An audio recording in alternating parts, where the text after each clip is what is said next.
না না, ভিতরে আসলে উনি তো আইসিইউতে ছিলেন, ওখান থেকে বের করে এখন ফ্রিজিং মানে এর বক্সে মানে ফ্রিজিং সিস্টেমে রাখা হয়েছে। সো আমরা গিয়ে দেখার সুযোগ পাইনি। আমরা আগে একবার এসে দেখা করে গিয়েছিলাম ওনার সাথে।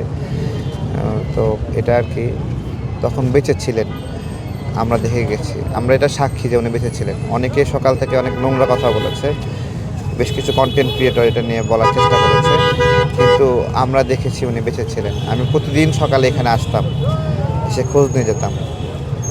তো এগুলো বলছে ফেসবুক ইউটিউবের ভিউ হওয়ার জন্য, তাদেরকে অনুরোধ করি এই নোংরা কাজগুলো না করার জন্য।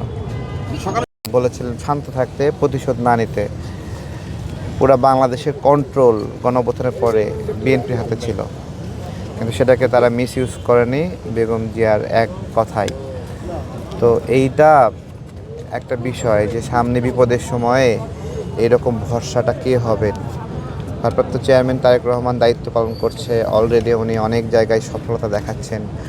দেশে আসার পরেই সব কিছু পাল্টে গেছে, তার আগমনে মানুষ ভরসা পেয়েছে। আসলে মানুষ যাকে প্রধানমন্ত্রী হিসেবে দেখতে চায়, তাকে কাছে পেতে চায়, তাকে ছুঁইতে চায়, তাকে নিজ চোখে দেখতে চায়। এই জায়গা থেকে একটা শূন্যতা ছিল, উনি আসার ফলে সেই শূন্যতাটা দূর হয়ে গেছে।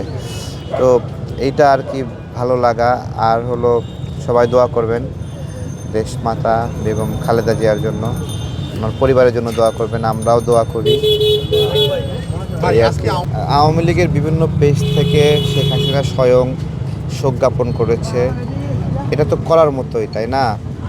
মানে তার উপর একটা জুলুম হয়েছিল চিকিৎসা নিয়ে, সব কিছু মিলে সবার মধ্যে একটা বোঝাপড়া আছে, দেশের মানুষও জানে। সেই জায়গা থেকে আওয়ামী লীগ শোক জ্ঞাপন করেছে। আমি এই বিষয়টাকে পজিটিভলি দেখতে চাই। মানুষের জন্ম, মৃত্যু, বিয়ে, এই বিষয়গুলোতে আসলে মানে সমাজ সমাজ কাউকে বাদ দিয়ে সমাজ না, সবাইকে নিয়ে সমাজ। আমি এটাকে ইতিবাচক হিসেবেই দেখছি। আগে তো করা দরকার ছিল, আগে যখন অসুস্থ হলো তখনও করেছে। আসলে সময় গেলে তো আর হয় না, যা ক্ষতি হওয়ার তো হয়েছেই, আমরা দেখেছি সেটা। আমরা অনেক করে চেয়েছিলাম ওনার মুক্তির জন্য। তো এটাই আর কি, মানুষ মানসিকভাবেও অসুস্থ হয়ে পড়ে, সেখান থেকে শারীরিক অসুস্থ হয়। না, এমনি মানসিকভাবে প্রস্তুত ছিলাম যে উনি হয়তো বেশি দিন বাঁচবেন না।